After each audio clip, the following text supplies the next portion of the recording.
చంద్రబాబు నాయకత్వానికి దక్కిన గౌరవం. పవన్ కళ్యాణ్. ముఖ్యమంత్రి Nara Chandrababu Naidu business reformer of the year award అందుకోవడంపై ఉప ముఖ్యమంత్రి పవన్ కళ్యాణ్ హృదయపూర్వక అభినందనలు తెలిపారు. ఆంధ్రప్రదేశ్ను పెట్టుబడుల గమ్యస్థానంగా మార్చడంలో చంద్రబాబు చూపిస్తున్న అంకిత భావానికి, దార్శనిక నాయకత్వానికి ఈ అవార్డు నిదర్శనమని ఆయన కొనియాడారు. రాష్ట్రంలో పారిశ్రామికాభివృద్ధి, ఆర్థిక సంస్కరణ దిశగా ప్రభుత్వం వేస్తున్న అడుగులకు ఈ గౌరవం మరింత గుర్తింపునిస్తుందని పేర్కొన్నారు.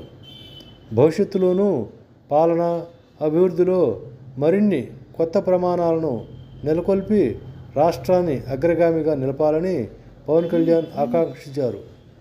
ఈ విజయం కూటమి ప్రభుత్వ స్ఫూర్తికి నిలువుటద్దమని ఆయన అభివర్ణించారు.